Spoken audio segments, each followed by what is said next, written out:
Exists to serve all Americans.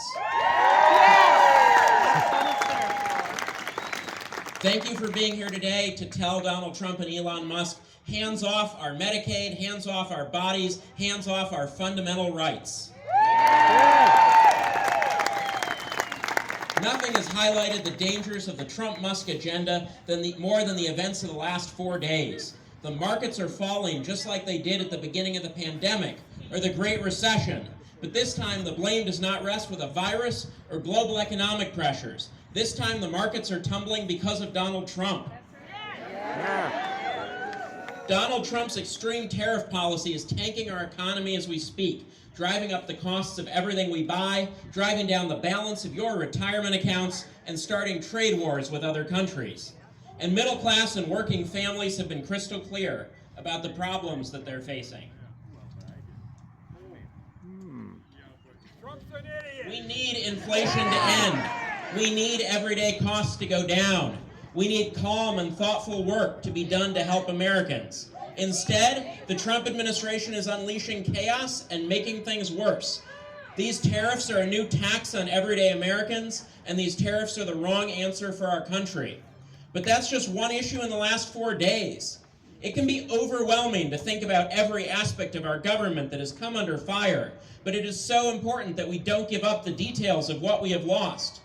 Back on January 20th, we saw the first of it, revoking policies that lowered prescription prices for seniors and those who rely on treatments like insulin, attempting to revoke citizenship for those who were born in our country, and punishing refugees for coming here to seek freedom from oppression. Attacks on fundamental rights that Americans have earned through long years of advocacy and hard work. And that was just some of day one.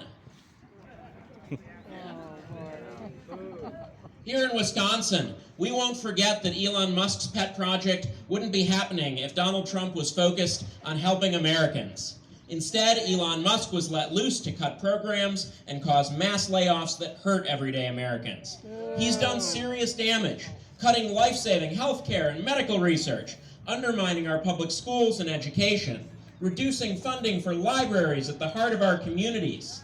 These cuts aren't just impacting people in other places, these cuts are hurting Wisconsin and Illinois.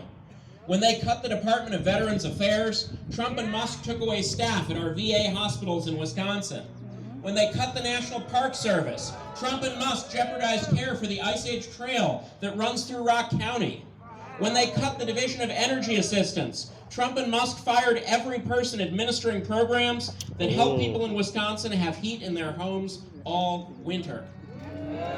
When they cut the administration for community living, Trump and Musk endangered programs like Meals on Wheels that deliver food to seniors. And when they cut the Consumer Financial Protection Bureau, Trump and Musk took away staff that were holding big businesses accountable when they tried to take advantage of everyday people. And can you believe this one? When they cut the Department of Agriculture, Trump and Musk managed to accidentally fire people working to contain the ongoing bird flu epidemic that's making eggs more expensive and devastating farms. And then they intentionally cut programs used to buy Wisconsin food for school kids and those who rely on food banks to feed their families. Staff cuts and budget cuts have been made without any regard for the law and without any regard for the lives that are thrown into chaos when essential services suddenly stop. And while we fight those cuts in court and in protests like this one, the new Trump tariff tax makes everything harder and everything more expensive. I will continue my work at the state capitol to reduce costs, to fund our schools, to make sure that there's always a place in our government where you can get help if you need it.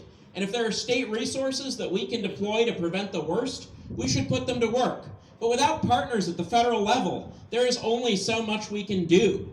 So let's march today to send a message to Donald Trump, to Elon Musk, and to those who enable them. On Tuesday, Elon Musk's effort to buy a seat on our state Supreme Court failed.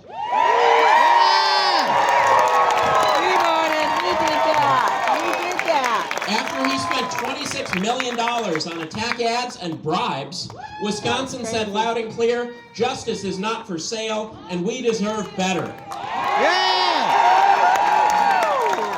And let's send that same message to Congressman Brian Stile. Wisconsin deserves better. Congressman Congress is supposed to be the voice of the people. But right now, Brian Stile is sitting silent, refusing to hold in-person town halls, letting this happen, and planning for even more cuts in the future. Cuts possibly to Medicaid that provides important health care to children and seniors. That is wrong. Brian Stile needs to do his job. He needs to stop putting forward cuts, and he needs to hold Donald Trump and Elon Musk accountable. And every single one of us needs to keep demanding it. So today I'm also here to march for those who are at home trying to pick up the pieces from the mess Donald Trump and Elon Musk have made.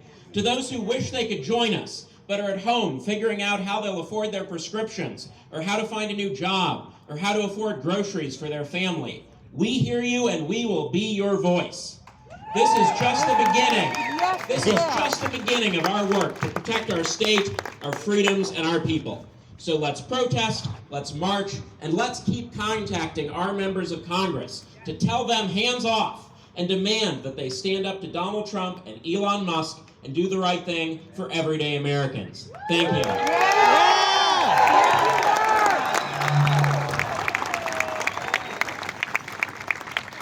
Thank you.